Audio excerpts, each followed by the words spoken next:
Bonjour. Idrissa Seck en vedette dans les journaux reçus jeudi à l'agence de presse sénégalaise.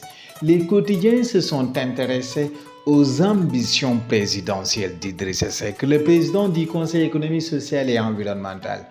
Il commente le rêve de l'ancien Premier ministre de diriger le pays et la décision qu'il a prise en limogeant Yankhoba Diattara du poste de vice-président de Rewmi, son parti politique. Le président de Rewmi doit arrêter son jeu de ruse, assumer ses responsabilités et déclarer clairement sa candidature à la prochaine élection présidentielle ou simplement s'engager dans une alliance électorale avec Macky Sall, note Source A en citant un analyste politique.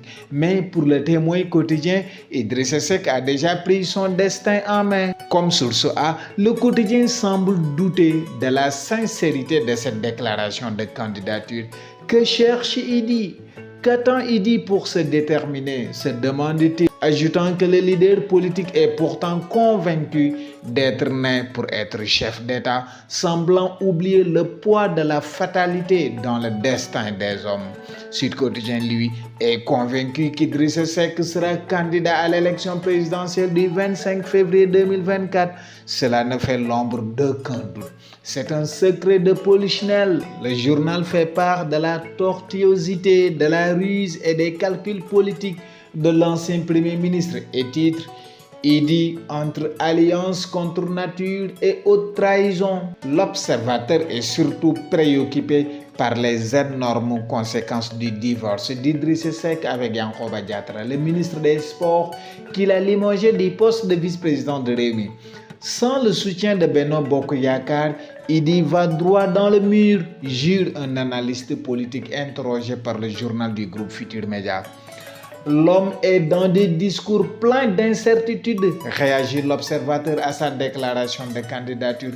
Bés Bi Le Jour croit connaître les raisons du limogeage de M. Diattara.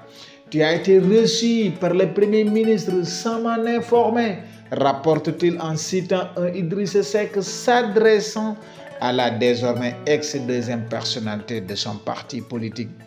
J'ai rencontré le Premier ministre dans le cadre gouvernemental, a répliqué le ministre des Sports Yankhoba Diattara.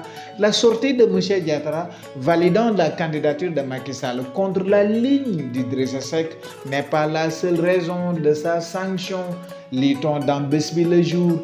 Le journal L'Info trouve que c'est vraiment difficile de suivre Idrissa Seck, qui, entre nuances et ruses, perd son monde et se perd lui-même. Le journal évoque la cascade de mauvais choix politiques à cause desquels il lui sera quasiment impossible de se refaire une santé politique.